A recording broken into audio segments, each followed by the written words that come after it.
Hey guys, welcome back to my channel.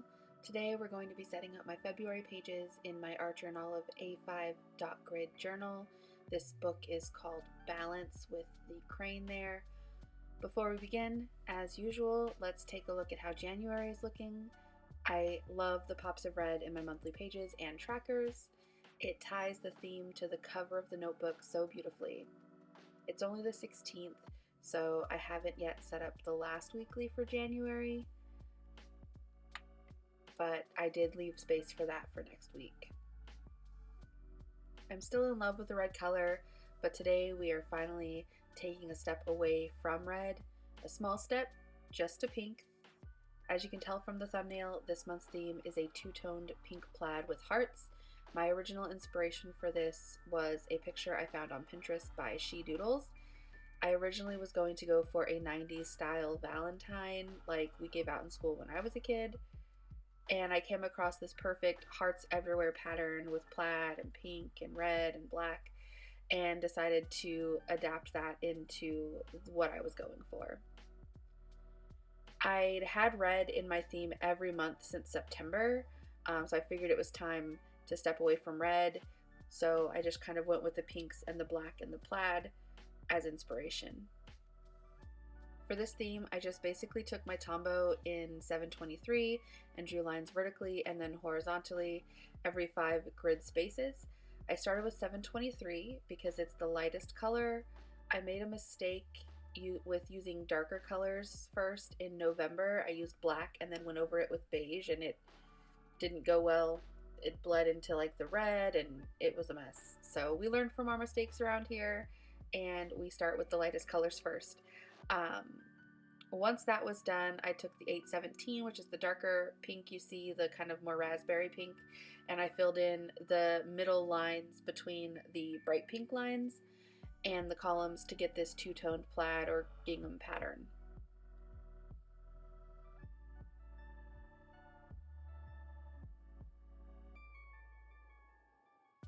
Once that was done, I took my Sharpie S Gel Pen in 0.38 to write in my February title. I went with a simple all caps bubble font, playing with the sizes of the letters to make it look more like something you'd see in like a 90s kid's notebook. Then I used the same Sharpie to doodle in all the hearts in various sizes and kind of shapes. Some of them have like a little loop in the middle. And then I filled in some of the smaller ones in black with the pen, and then I got tired of that and decided to use the N15 Tombow because it was bigger and would fill them in faster. I also liked the thicker lines of it, so I decided to just trace over some of them with this, and then for a couple of the larger hearts I decided to do kind of like a black plaid pattern where you can see the pink behind it, so it's like pink and black and white plaid hearts. So I really like how those ones turned out, but I didn't want it to be too busy, so I didn't do that to all of them. Now with the hearts pattern, you can basically go as minimal as you want. You could have 1 or 2 hearts and just keep the pink gingham plaid pattern, or you can fill that page with heart doodles or incorporate other doodles if you want to, but I kind of like a busy but not overly crowded look, so that's what I went for. Finally, to finish it off, the quote page, I just added in the hearts on this side too, kind of kept the same pattern going, and I added the quote in. Since healing is my word of the year, I went with love heals everything and love is all there is, which is part of a quote by Gary Zukov. I didn't write his name on the page, I just kind of left it as a more aesthetic quote page to go with it. But at the end of that, I decided that the unfinished edges, the right and the bottom, they didn't quite look finished to me, so I took the raspberry kind of color and I did a thinner line around the border, which is what you see me doing here in real time. So this is some real-time footage so you can see kind of how slow the process is, because I sped it up quite a bit for the rest of the video.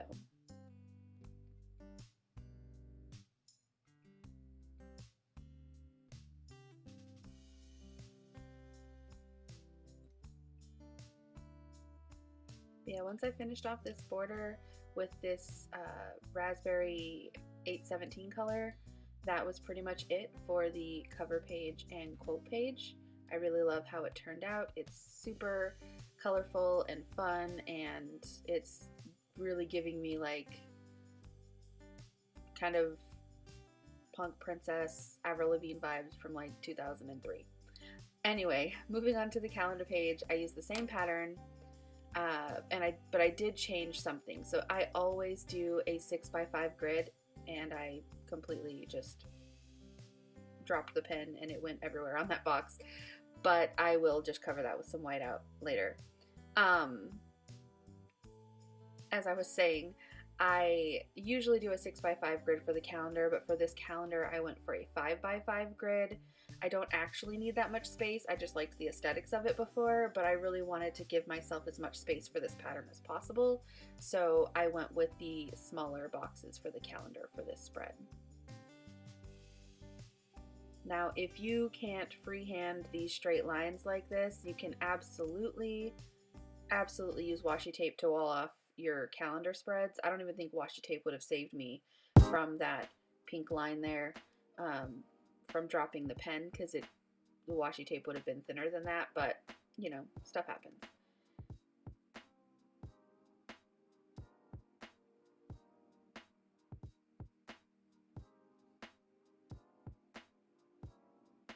So there you see me fixing it with some whiteout, which I had to get up and go get and bring back to the table, because you never expect these mistakes. I should have known better.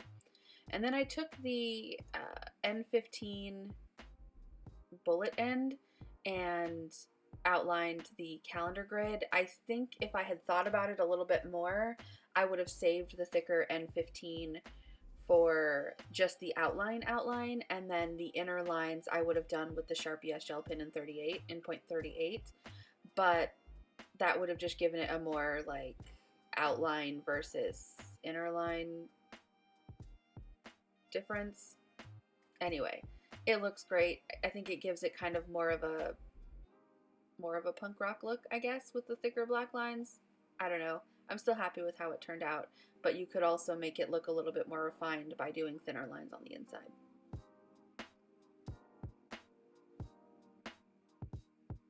So this setup altogether, I had about 2 hours of footage. I did have to stop filming after this calendar page. By the end of the cover page and the calendar page, all this line work can really start to kind of cramp up your hand, at least mine. So I did need to take a break, and I finished them the next morning.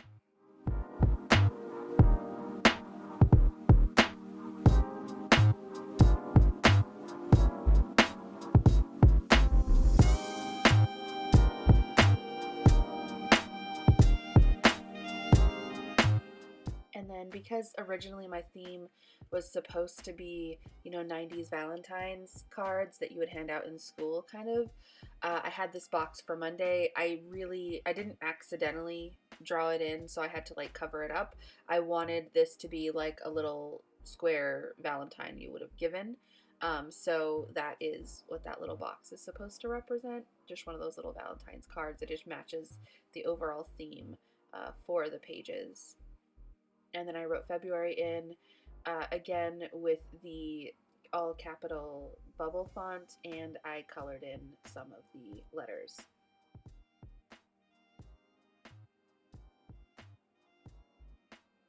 For the days of the week, the first letter I did in the bubble font, and then I just did capital print font for the rest of the letters. So like the M is bubble, but the ON is not, and so on.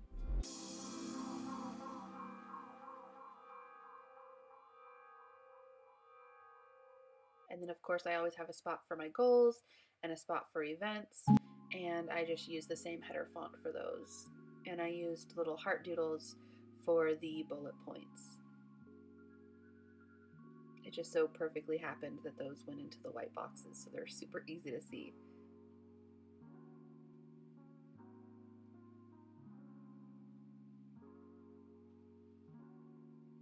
Now these hearts, I didn't trace out the pattern, so I didn't pre-plan that part of it.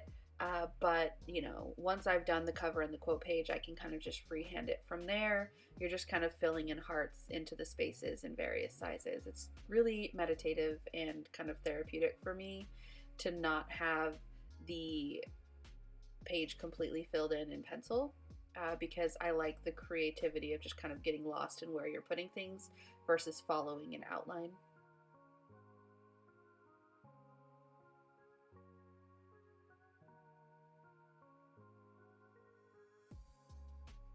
Yeah, at this point my hand was cramping up. I was switching to different positions for the pen, for the markers, and anyway, for the habit tracker, I did the same pattern around the boxes for the habits. I'm tracking 6 of them, the same habits I always track, and I just use the pattern around the boxes for the trackers and for the key.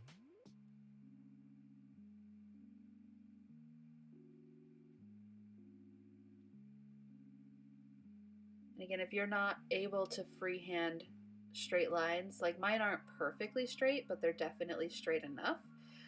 If you can't freehand straight lines like that, then you can always use washi tape or a ruler or something like that.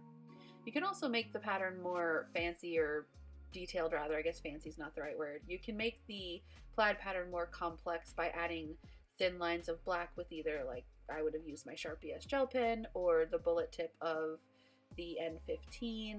You could add other colors, but I just really like the simple pink plaid that I had going on. I didn't add this pattern at all to my mood tracker. For the mood tracker, I went ahead and went with a Jar of Hearts theme, which I think is really gonna turn out super cute when the month is over. For my mood and for my habits, what I'll do is if I excel at one or have a particularly great day, it'll be the bright pink. If it's accomplished, if I meet my goal for that habit for the day, it'll be the dark raspberry pink. If I attempted it but didn't quite hit my goal, then I'll do the dark gray.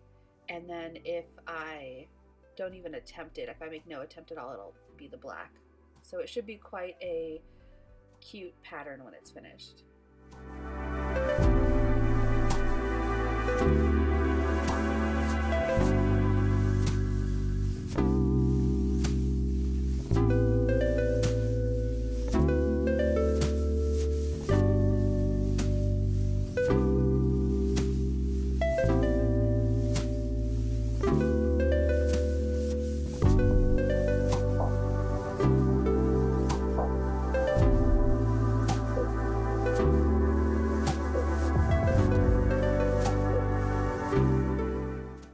For my mood tracker, I went with this Jar of Hearts doodle drawing.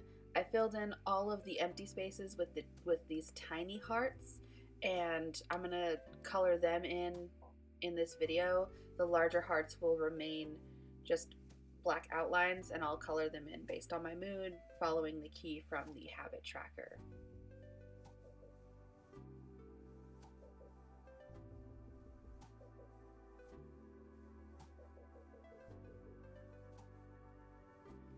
Coloring in the hearts with the different colors is what ties it to the rest of the pages, because I don't have any of the plaid pattern on this page. I could have done it across the top where the word mood jar is written, or across the bottom, or I could have done it all in the background and the jar could have just been the only white space.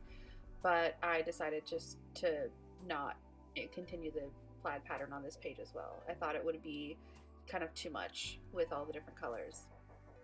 I'm actually considering getting rid of mood trackers going forward. I enjoy the drawing of them and the filling in of them, but they don't really bring me any kind of value in terms of it's not helping me identify anything or be better or anything like that. So I was thinking about replacing it with something like an exercise tracker or something that would be more useful.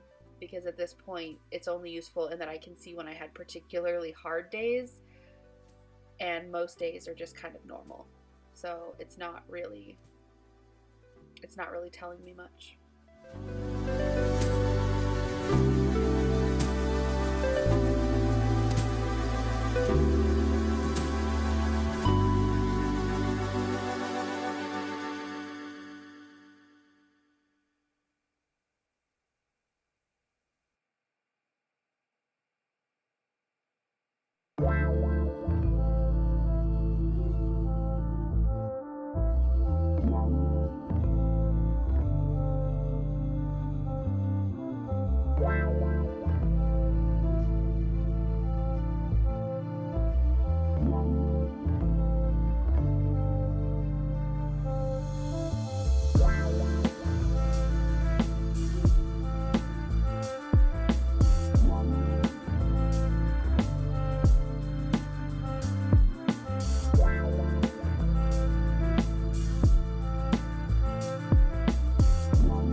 I'm super excited to see what that looks like when it's filled in, but I think it's super cute with just all the little tiny hearts. The next page is something new I'm doing in 2022, and these are my intentions and actions pages. So based on my level 10 life assessment, I am creating goals for each month or intentions to build up certain areas of my life that I want to improve, and just setting goals for those categories. And for January, I've done quite a bit of work in those areas, and I'm pretty satisfied with how that's going. For February, I am going to continue my romantic investments. My parenting obviously will always be a priority. I am focusing on a couple of career goals, fitness goals, mindfulness, and creativity. So basically the exact same categories as January, as I want to continue to develop those areas. And then in the middle, I did the pattern within the heart from the rest of the page, and I just kind of freehanded that and made it diagonal versus vertical and horizontal. So slightly different than the other pages, but still definitely tying into the theme.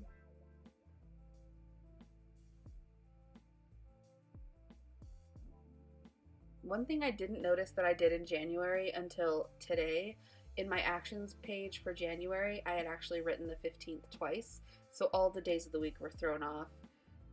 It was a mess when I realized what I did, but I fixed it. I just thought I'd share that with you guys in case you saw that in the January video that I wrote 15 in there twice. Nobody told me that I made that mistake.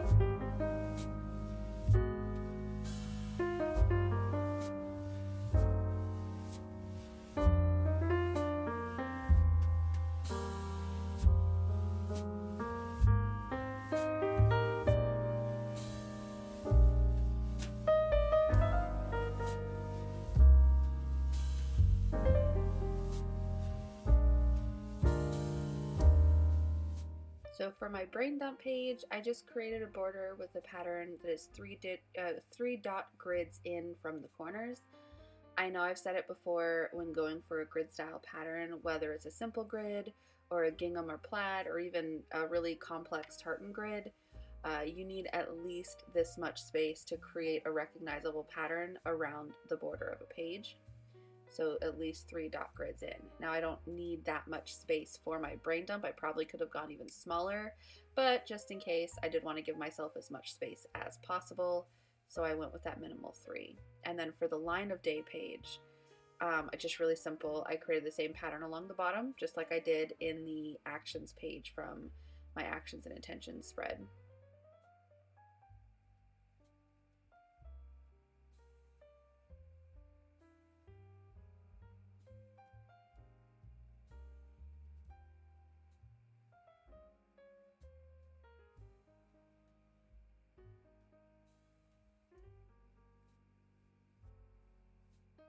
I find it really helpful to flip the book around so that my hand is gliding across the smooth paper and not across my tablecloth or across a wooden table. I don't have to worry about hitting the bump as I approach the edge of the book or anything like that. So turning the book around and just drawing towards myself or even away from myself, my lines can be much straighter if my hand is on the page.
brings us to the final flip through. Thank you guys so much for watching, and if you haven't already, please like this video, subscribe to my channel to see more content from me, and enable notifications so you'll know when I release more videos. Please let me know in the comments what theme you're going for in February, or which of these pages you think turned out really well. Until next time, guys, thanks again.